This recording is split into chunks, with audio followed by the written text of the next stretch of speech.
You know, I love Sigma. So I have been understanding and accepting their product, but this is Sigma 28-45mm F1.8 art lens. It has two versions, Leica L and Sony E mount. Wait. Before we dive deep in this, we gotta know what this came from. Sigma 1835 1.8 Canon EF APS-C lens. This was the masterpiece in the independent filmmaking field back then. This was so popular for those who used Canon DSLR, or even mirrorless camera and cinema camera, which has EF mount like Blackmagic 6K. Still, it's a great option. I am using it. Its performance is crazy. It's the inner zoom, and it has 18 to 35mm f1.8 crazy prime lens look image quality. But we didn't have it for the full frame cameras like Lumix S9 or Sony A7IV. Here it is, the new version of OG 1835 APS-C lens. This is Sigma 28-45 1.8 full frame. Come on, do the math. It's pretty much same focal length. But the biggest problem, as you can see immediately, is this chunky and massive body. You know, I know how the OG was, like, the masterpiece, so I kind of can't understand this new version has also, monster image quality as well. But I think there are many people who never used this 18-35, so I get it if you say, this is a joke. Today, let's organize it. First of all, does it have a top-notch image quality that can allow us to forget about the size and weight? How is the usability? Does the autofocus work well? Is this worth buying? Let's get it started. Yeah.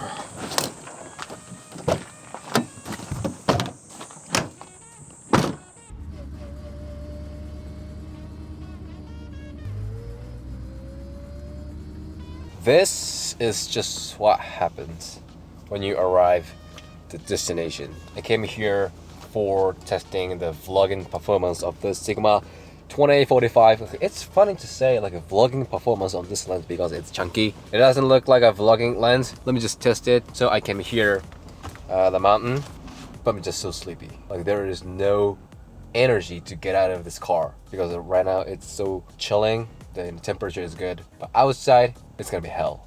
Oh, by the way, I found the huge strength of this lens. Right now it's 28mm, and I'm just holding the camera with my arm, so there is no like long distance between the lens and myself.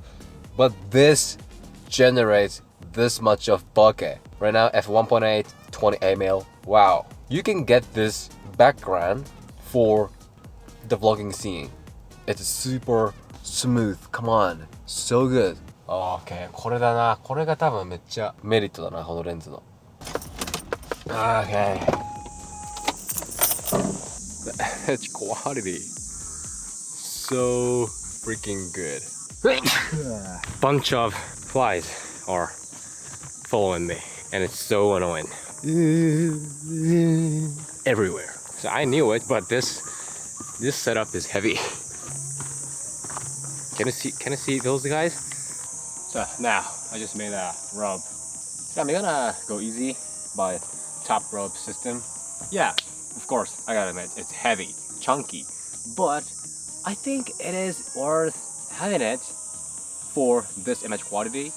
I am so surprised, admired by the bokeh capability 1 to 28mm. Right now it's at 2.2, but already it looks so juicy, the image, OMG. So definitely it's not suitable, it's not perfect for this type of outside activity, but it's gonna work so good for documentary or commercial shooting.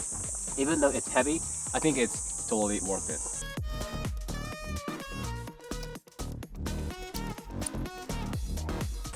I've been just climbing for about 1.5 to 2 hours, but I'm done. I'm freaking done right here. Super hot. I'm done with the field report. Getting back to this microphone to Ken in the studio. So I use this lens for vlogging in mountain and shooting videos in the city. I don't know if I can call it city, but at least not a mountain. And in total, I don't want to bring this for, the outside activities such as climbing or travel. It has a super nice image quality, but I will take the mobility and usability. But I can accept that for the normal shooting. So next, let's forget about this seismic weight and enjoy the present from the Sigma. Okay, wait, I thought this was a zoom lens 28-45. But what I can see here is the prime lens look. Like I showed you in the last video, I love using, Lumix S series prime lenses like a 50-1.8, 18-1.8, and also like a 24-35-1.8. But this Sigma has pretty close sharpness as them. Maybe it's even more than that. I gotta test it to conclude completely, but so far I'm feeling like that. Even if you crop the image, it still remains the detail. This detail level from the zoom lens is absolutely crazy. And this is super based on my personal feedback, but there is a universal features among prime lenses, that is light depiction. Prime lenses tend to have a really crispy light in the image. I have been feeling this in my whole life, and now I am seeing it in this Sigma 20-45 image. It was not a perfect lighting condition on the location. It didn't have a sunset orange or beautiful blue sky, but this captured light amazingly, and performance is more than just a normal zoom lens. And you can feel it, especially when it's f1.8. So f1.8 in full frame. What you get is this. I said this in the field report, but the huge strength of this lens is you can get this bokeh even when it's 28mm. And you don't have to zoom in the subject to get the bokeh. Just shooting with a normal distance produces this much of bokeh. And the way it produces the bokeh is so smooth and creamy. Can you believe this is coming from the zoom lens? Now let's go up to 45mm. Oh please, Sigma, you are doing too much. The background is so smooth and look at the boundary, so clean. This image has a power, which can be created by the zoom lenses in general. So this lens's minimum focus distance is 30 cm, which is not super close. I think I can expect like a 15 cm for this type of lens. So technically the subject can't be that big, but there is an intense feel because of the bokeh. It's a fake, but this can helpful when you want to express some cinematic vibe with this lens. So now let's finally take a look at the build quality. First of all, it weighs about 950 grams. Okay, I know, but let's continue. It got an aperture ring right here and click and de-click switch, and also iris lock switch, AF, MF, and 2 custom buttons. And the biggest build quality feature of this lens is that this has inner zoom, so it doesn't extend. Come on, if it extends, I want to be pissed off. Well, seriously, that will degrade the build quality of this lens worse. So overall, the build quality is fantastic as always. And the design is super sophisticated. Okay, I'm getting it. When I grabbed this lens for the first time, I felt, okay, this is ridiculous. Come on, it's too big.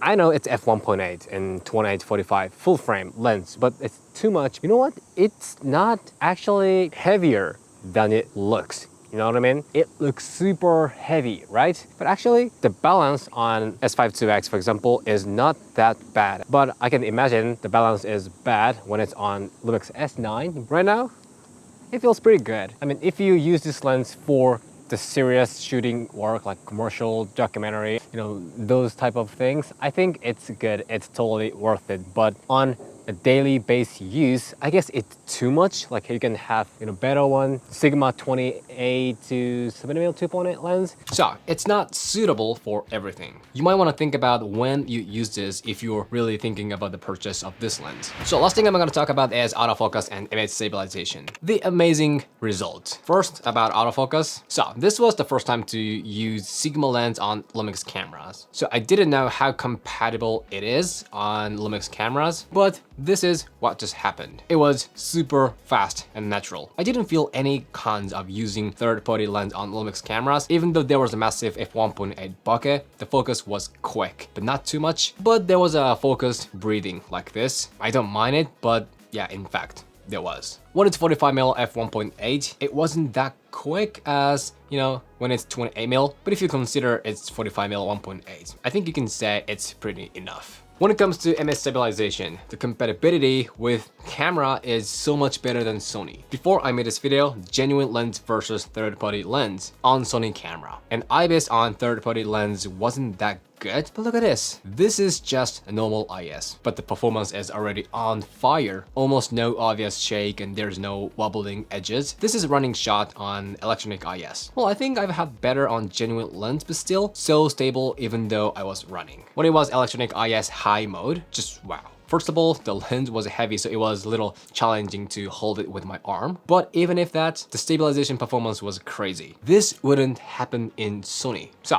this is a little different topic, but Sony has many lens choices across many brands. Lumix has less for sure, but the compatibility is better. With that being said, Lumix cameras are actually great option in terms of the lenses. Okay, this is it. Now I know the reason of this lens. This is not just a usual third-party lens that to choose for the alternative option. There are many people who go for Sigma or Tamron just because genuine lenses are so expensive, and people think they are just alternative option of genuine lenses. True, but this lens is not just like that. This is legit option like, Lumix S Pro or G Master in Sony. We are supposed to choose this lens for a specific reason and specific strength that S Pro and G Master lenses don't have. Is there any genuine lens which has like a 28-45 and a 1.8 and crazy prime lens look image quality? I don't think so. This lens is one of a kind, but I think you can bring the full potential of this lens only when you use it on Lumix cameras. That is because of the compatibility with camera. This lens could be the huge reason to switch to Lumix from Sony. That can happen.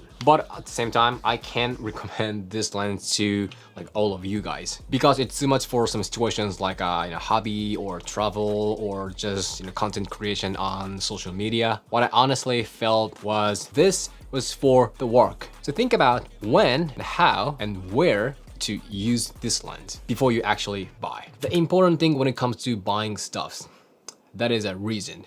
But most of the times that reason is nonsense and stupid. When you really need and want to buy stuffs, there is only one legit and solid reason. There is no hesitation. If you're on the fence, it's not the right time. Okay, this is it. If you have any question, just shoot me anytime, anywhere. And if you like this video, show me a thumb and hit the subscribe, and I will see you in the next video. Ciao.